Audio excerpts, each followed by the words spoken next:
Assalamualaikum warahmatullahi wabarakatuh. Perkenalkan, nama saya Nurul Madinah dengan NIM 20101251200007 dengan nomor absen 7. Di sini saya akan membuat video pembelajaran untuk kelas 5, tema 4, subtema 3, pembelajaran 6 untuk memenuhi tugas mata kuliah Pendidikan Kewarganegaraan SD yang mana dosen pengampunya Bapak Zain Ahmad Fauzi MPD. Selamat pagi anak-anak. Bagaimana nih kabarnya? Ada yang tidak hadir nggak? Sebelum memulai pembelajaran kita pada hari ini, alangkah baiknya kita berdoa terlebih dahulu. Siapa yang mau memimpin doa? Ya, Datul silakan maju ke depan. Amin. Silakan Datul kembali ke tempat duduknya. Sebelum memulai pembelajaran pada hari ini, untuk menanamkan semangat nasionalisme kita akan menyanyikan salah satu lagu wajib nasional. Kalian mau lagu apa? Oke, hari ini kita akan menyanyikan lagu Garuda Pancasila. Siapa yang mau memimpin ke depan? Oke, silahkan Santi maju ke depan. Yang lain bisa berdiri ya, kita akan menyanyikan lagu Garuda Pancasila bersama-sama. Silahkan duduk kembali. Nah, jadi hari ini kita akan belajar tema 4, sehat itu penting, subtema 3, cara memelihara kesehatan organ peredaran darah manusia, pembelajaran ke-6. Nah, silahkan kalian buka buku kalian halaman 129. Di situ ada teks tentang Siti dan ayahnya. Ibu bacakan terlebih dahulu. Minggu pagi Siti membaca surat kabar di samping ayah. Siti dan ayahnya membaca surat kabar di teras rumah. Siti membaca berita terjadinya bencana banjir di sebuah desa salah satu wilayah Jawa Tengah. Siti merasa iba kepada korban banjir tersebut. Banjir pasti akan memengaruhi kesehatan masyarakat yang terkena dampaknya. Siti bertanya kepada ayahnya tentang penyebab bencana banjir di daerah tersebut. Ayahnya pun menjelaskan kepada Siti tentang faktor penyebab terjadinya banjir. Sekarang ibu akan bertanya kepada kalian, apakah banjir itu mempengaruhi kesehatan masyarakat? Ya, benar. Jadi banjir itu akan mempengaruhi kesehatan masyarakat. Dari banjir tersebut masyarakat akan mengalami beberapa penyakit seperti demam berdarah, pilek, dan sebagainya. Selanjutnya ibu akan bertanya, apa saja faktor penyebab terjadinya banjir? Ya, jadi penyebab terjadinya banjir yaitu dengan menebang pohon sembarangan, membuang sampah sembarangan, itu akan menyebabkan banjir. Sekarang di bawah itu kan ada dua gambar, yaitu gambar menebang pohon sembarangan dan membuang sampah di selokan.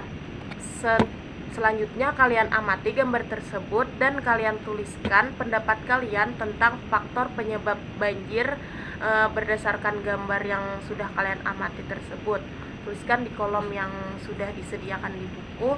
Ibu beri waktu 15 menit untuk mengerjakannya. Selamat mengerjakan.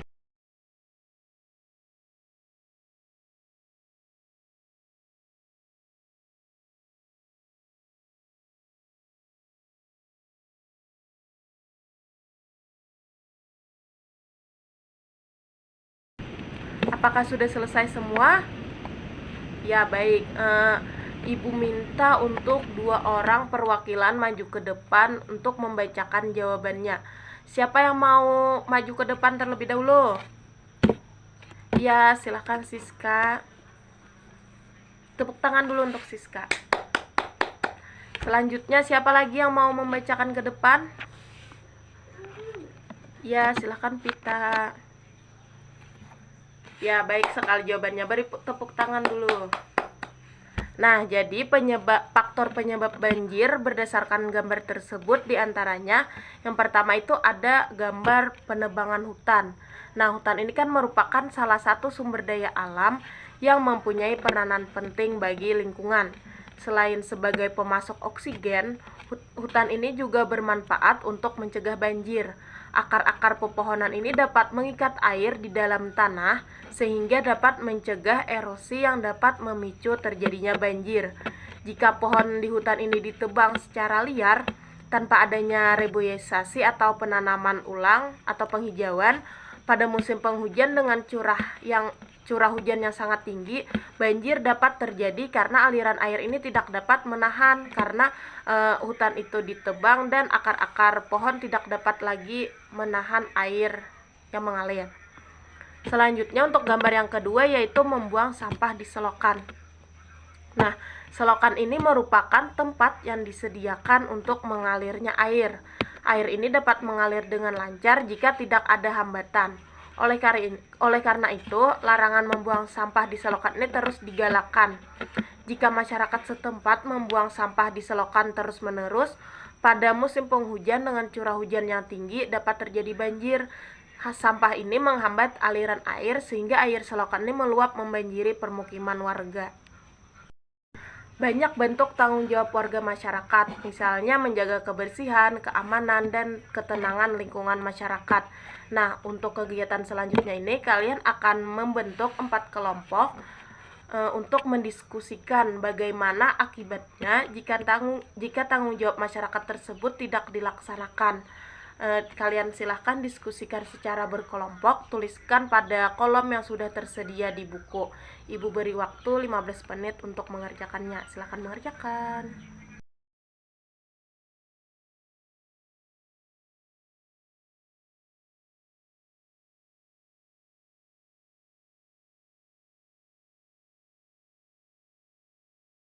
Apakah sudah selesai semua?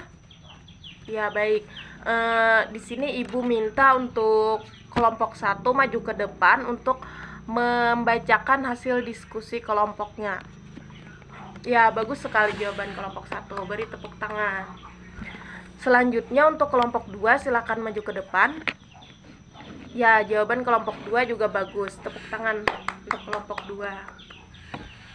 Nah, jadi akibat jika warga masyarakat itu tidak melakukan tanggung jawabnya, yang pertama itu jika warga tidak melaksanakan tanggung jawab dalam kegiatan kerja bakti membersihkan lingkungan ini akan menjadi kotor dan tidak sehat sehingga warga dapat terjangkit berbagai penyakit, misalnya itu demam berdarah, batuk, pilek, dan lain sebagainya.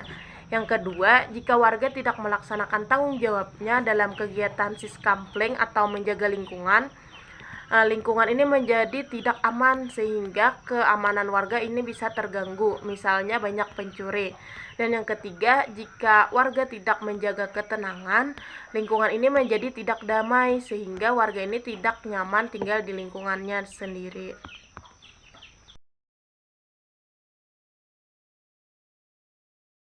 Nah, selanjutnya silahkan kalian buka buku halaman 131.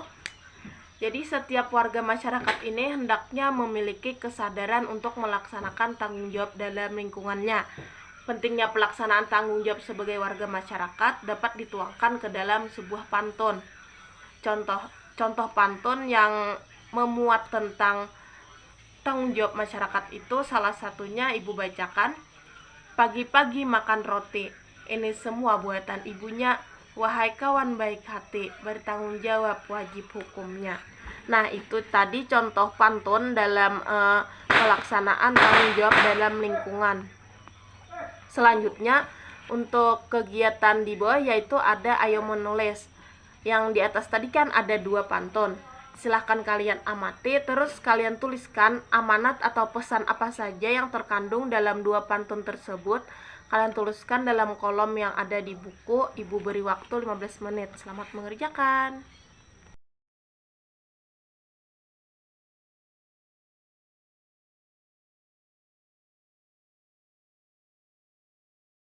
Apakah sudah selesai semua? Ya, silahkan kalian kumpulkan ke meja Ibu. Jadi pada halaman 131 juga terdapat sebuah gambar, yaitu ada warga menjaga pos ronda.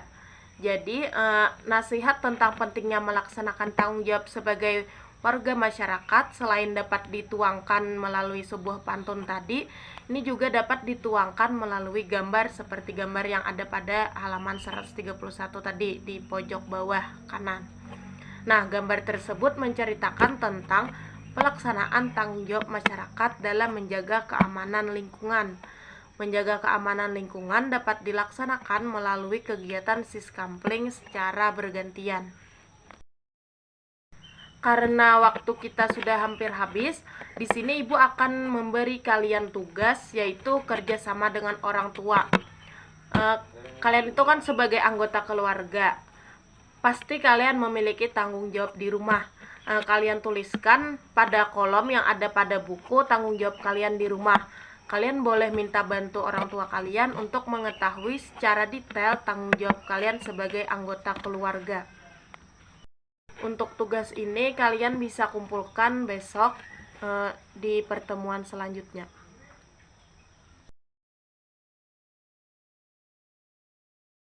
Nah, karena materi pembelajaran kita sudah habis, siapa yang bisa menyimpulkan kita hari ini belajar apa saja? Ya, baik. Jadi hari ini tadi kita belajar tentang faktor penyebab banjir, menjaga lingkungan sekitar, belajar pantun tentang kewajiban untuk melaksanakan tanggung jawab, dan tadi sudah Ibu beri tugas rumah untuk kalian menuliskan tanggung jawab kalian di rumah. Selanjutnya, apakah kalian ada yang ingin bertanya? Baik, tidak ada. Sebelum kita mengakhiri pembelajaran pada hari ini, kita akan menyanyikan satu buah lagu daerah. Kalian mau menyanyikan lagu apa?